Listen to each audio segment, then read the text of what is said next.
Alright, so I'd like to say good morning to everybody here at the fundamental stage for the photography show. Honestly, I'd just like to say thank you very much for all of you coming to my talk. It means so much to see a full house, people behind as well. And so today, as you have probably guessed from the front of this screen, I'll be talking about astrophotography and our window to the universe. So the main thing about me is, as an astrophotographer, so me, Josh Dury, I like to interact with my audiences. So before I begin, put your hands up. How many of you have seen and potentially photographed the night sky? Oh, wow. God, so we're talking pretty much all of the audience. That's fantastic. Right, let's get on with the show.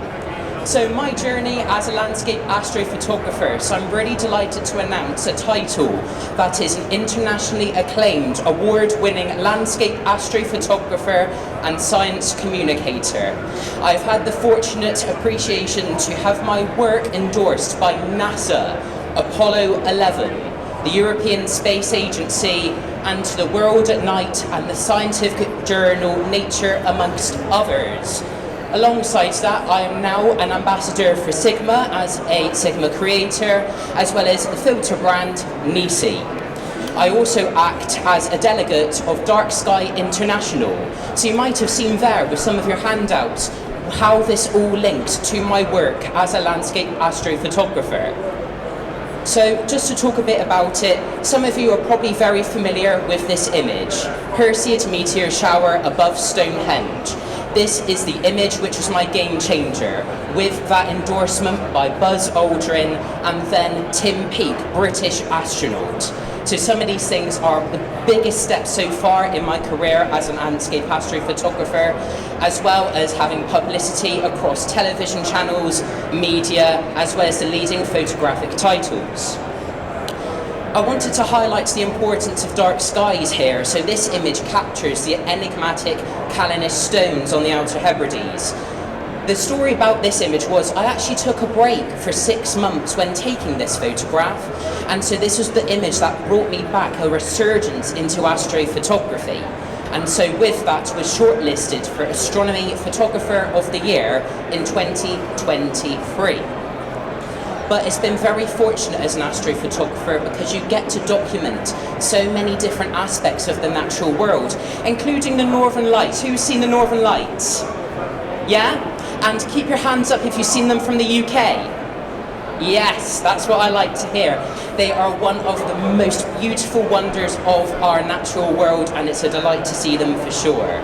Even celestial events, including eclipses, that celestial mechanics of our solar system.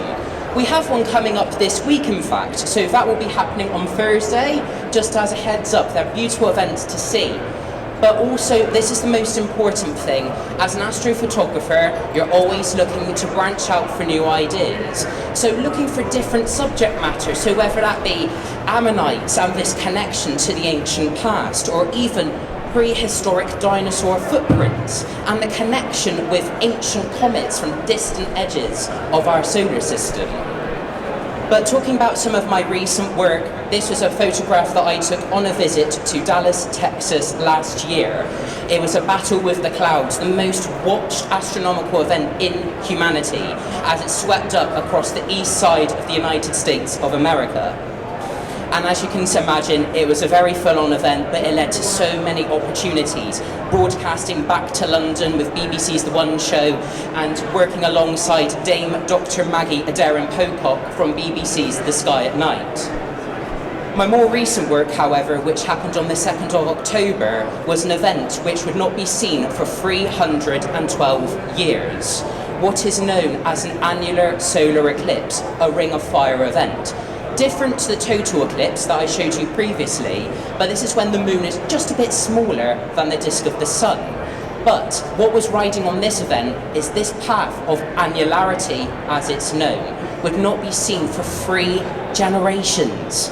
So to have this optimal opportunity to photograph the beginning to end phases of this eclipse, not only does it look awe-inspiring creatively, but it tells a story of science. That is what I advocate for in my work.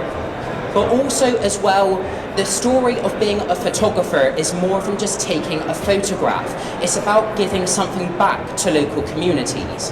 So having the opportunity to even send images back to Rapa Nui, to Easter Island, just as a thank you for all of the work they did to support me in that time there. If you want to scan that QR code there, it will take you directly to nasa.gov. This image was recognised as NASA's astronomy picture of the day only weeks after the visit on Easter Island, having a really fortunate opportunity to document some of the darkest skies in the world from the Southern Hemisphere. It was a phenomenal experience. But may I now draw your attention to the state of our country now.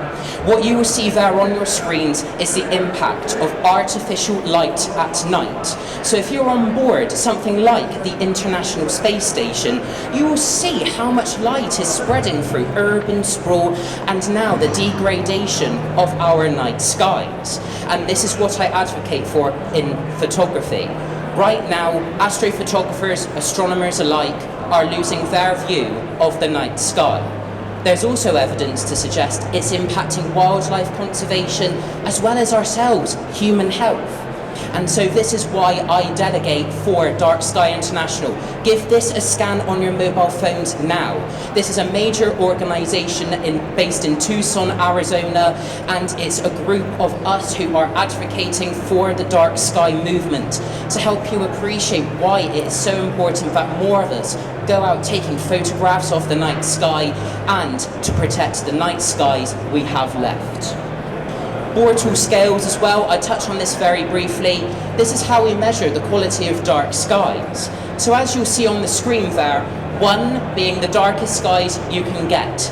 9 being here in the City of London is the quality of skies we will now have.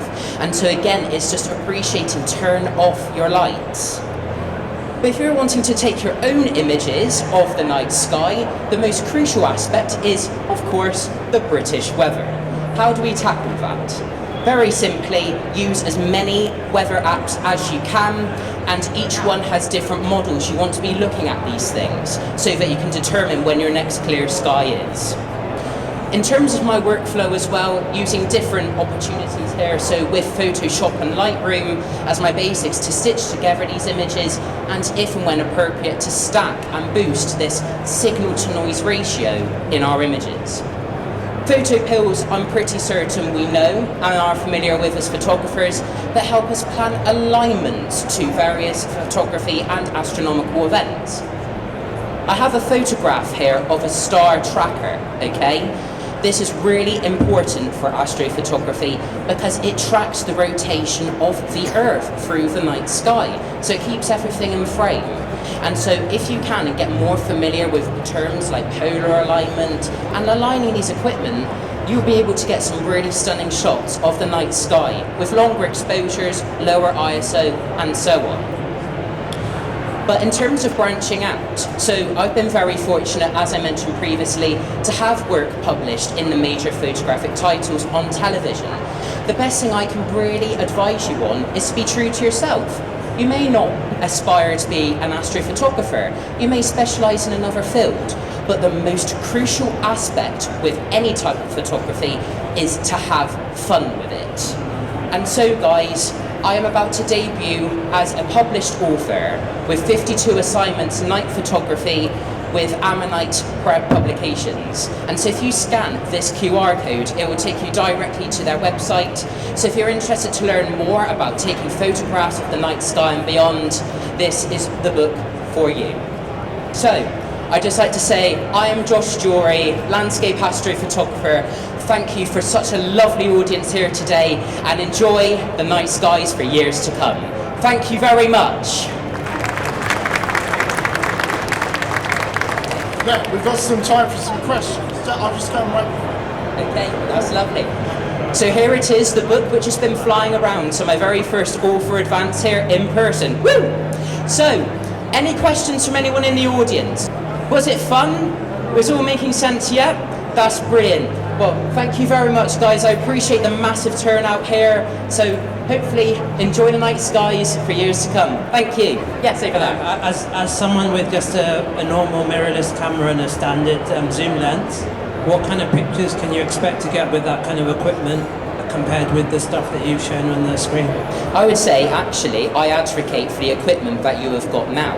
You don't necessarily need the latest photographic technologies. And so with the focal lengths which you have just made myself aware of, you'll be able to take some good quality images. But the most crucial aspect is using a good lengthy exposure of around 10 seconds or so, widest aperture that you can possibly achieve, and a moderate ISO as well, so anywhere between 1000 to 2000 should be more than adequate. Yes. Thank you. That's okay.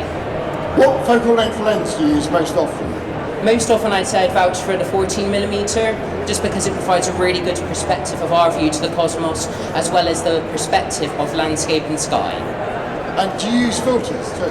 I do, yes. So I use what are called diffuse filters, and so naturally I would advocate for NiSi's Star Soft filter, because they help to emphasise the appearance of the constellations so that they appear more apparent in your astro images. How does that filter work? What does it actually do? So you have it attached on front of any type of lens of choice, but it's using an adapter as such. So once attached on front of the lens, you put the Star Soft filter in front of the lens element. And so when you're utilising longer exposures, it's then possible to photograph more diffuse stars. Does anyone else have any questions before I ask about 20? Yes. Oh, hello. I actually want to ask about polar alignment. Yeah. So I have a GTS star tracker, and honestly, getting this thing to polar align is, you know, Challenging. yes. So, Yeah. like, what do you suggest? And are there any newer and better ways of doing this? There is, yes. So the one thing I would advocate for with polar alignment, it sounds terrifying at first, but having basic awareness of the constellations is your first go-to. Everyone knows the Big Dipper, Ursa Major and Ursa Minor.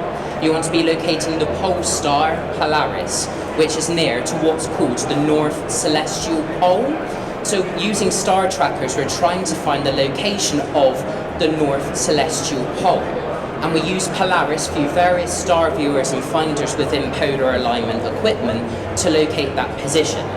But there are a series of apps on mobile phones now which help you to indicate where you need to point Polaris so that you can get the most finely tuned polar alignment possible. So I hope that helps answer your question. Yes, but the second part of that is, are there any other newer and better devices or cameras, Yes. telescope cameras? Yeah, it's changing all of the time. So naturally I would advocate for Skywatcher. They're a really good brand to go for. But otherwise the Vixen Polari, that's up and coming. And I have to mention the Benro Polaris as well. It's automated technology now. And so you only need to locate a single bright star in the night sky so that you can perform such alignment. So it's what I'm advocating for sure. All Great, right. thanks. That's okay. Yes, sir. Oh, hello. We've been dabbling with astrophotography and so know about the importance of tracking mounts. Yes.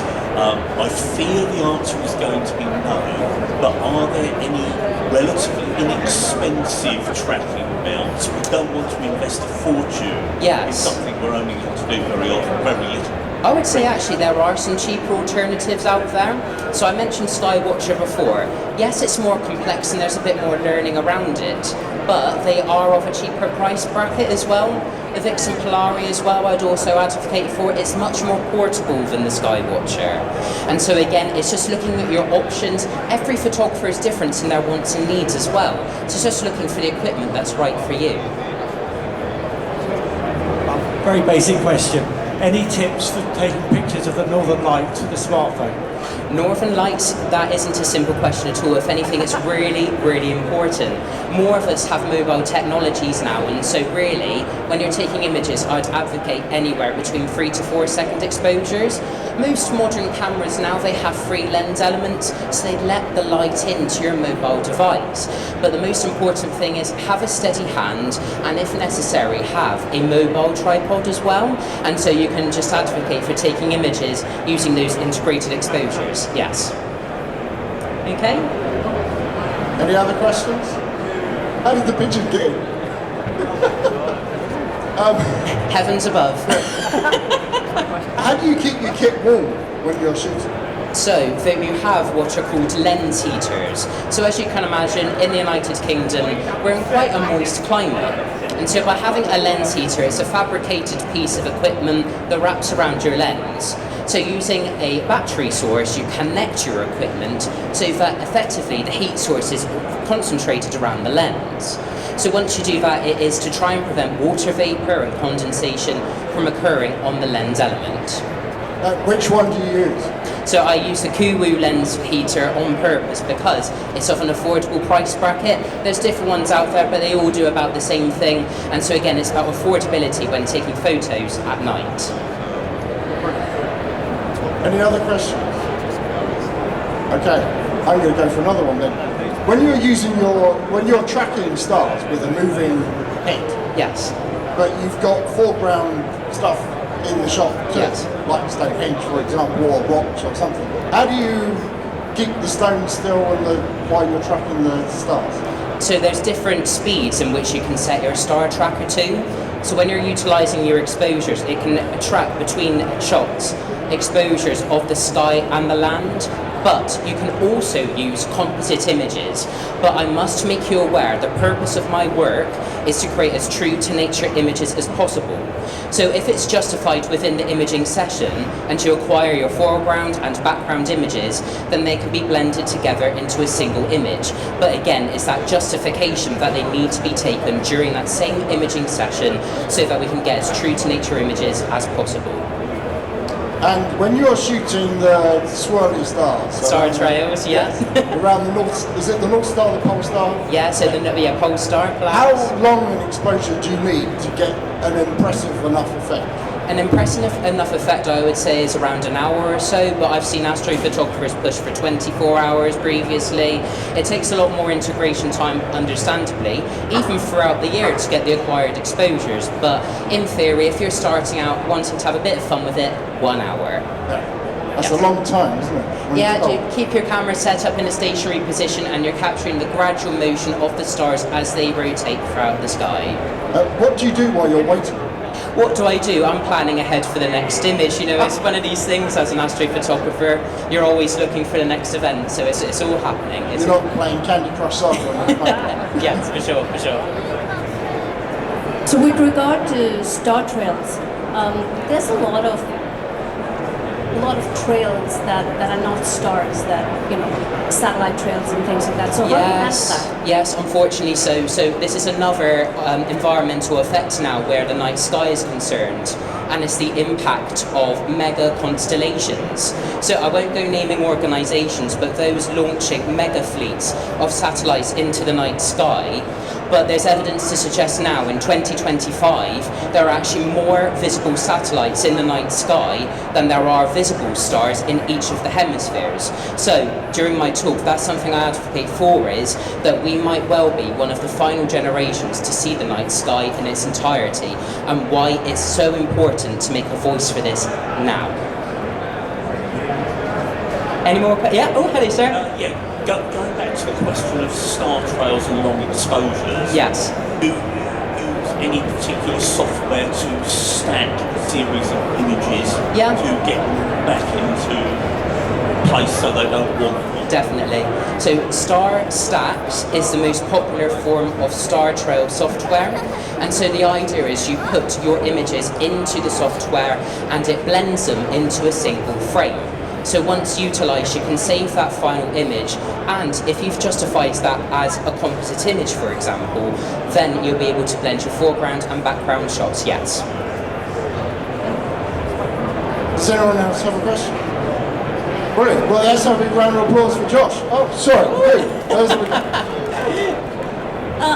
You know, with star trails, how do you handle removing, or do you even remove, you know, satellite trails from your star trail images? It requires a lot of time and patience. So there's an image I've worked on just now that has taken over 2 days to process, and it's looking at how basically our night skies are filled with satellites, and so we're trying to remove those from our image acquisition to create as clean a star trail image as possible. But then again, this is showing how determined are you with astrophotography, how do you want to push your depths, and so certainly, you know, it does require a bit of patience when you're going into post-production for sure. Any others? Excellent. You asked nearly as many questions as I did. Thank you very much, everybody, and thank you very much, Josh. Fantastic Lovely. presentation. Thank you for having me. Thank you. And don't go away, because in 15 minutes we've got Rode coming to talk about how to make audio easy for on-camera recording. Back here in 15 minutes, or less.